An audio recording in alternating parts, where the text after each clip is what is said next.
Bismillahirrahmanirrahim. I'm Dr. Mohaibullah Wazir, and we discuss the triceps brachii muscle. Look, this is the triceps brachii muscle, the only muscle of the posterior compartment of the arm.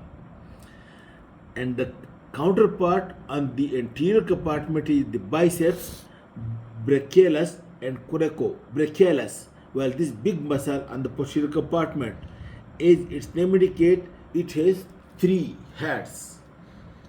Number one, long head over here, and number two, lateral head, and deep to them is the deep head or medial head.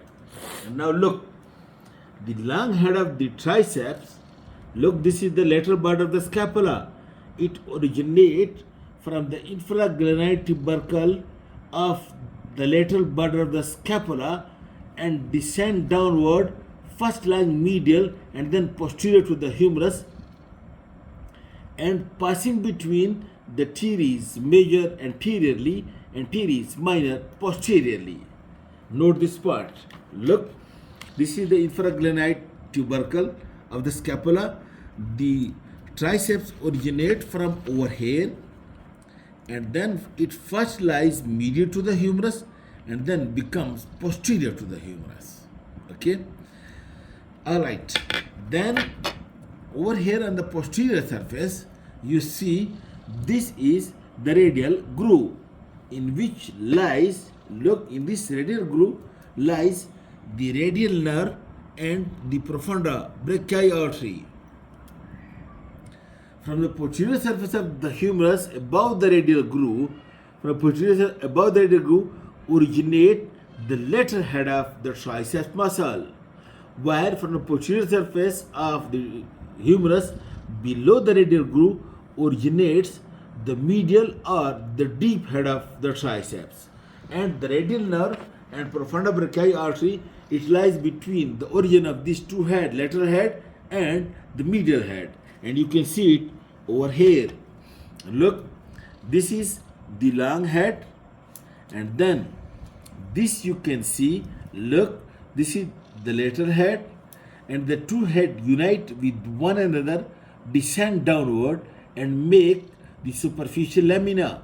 When you lift both of them, deep to them, you will see one big head which originates from whole of the posterior surface of the humerus below the radial groove.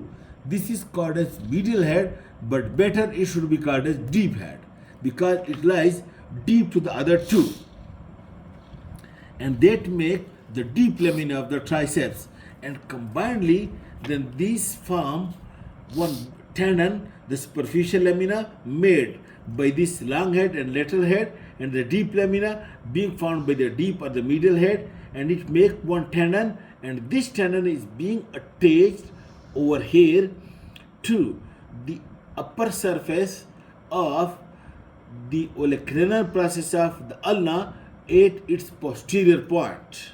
Okay, just pass. So this tendon is being inserted over here. This is the upper surface of the olecranon to this posterior smooth part of the upper surface of the olecranon, and over here lies a bursa between the tendon of triceps and the upper surface of olecranon process. In this way, the tendon lies posterior to the elbow joint, and you know all the muscles posterior to the elbow, they are extensor. In the same way, the triceps is also extensor of the elbow joint. And you know also the long head of the triceps, it also lies posterior to the shoulder joint. That's why it is also an extensor of the shoulder joint. But at the same time, another important function of the long head of the tricep is that gives stability or support to the shoulder joint when the arm is being abducted. In this way, it gives stability or support to the shoulder joint from posterior side and extensor of the shoulder and extensor of the elbow joint. And its nerve supply is the radial nerve.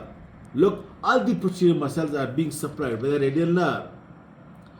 And the long head and the lateral head are being supplied by the radial nerve when even the radial nerve is lying over here in the axilla.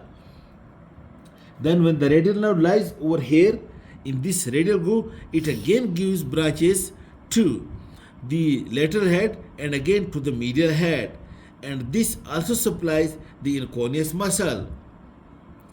Okay, in this way the triceps is supplied by 4 branches of the radial nerve. Okay, this is all about the triceps muscle. Thank you very much.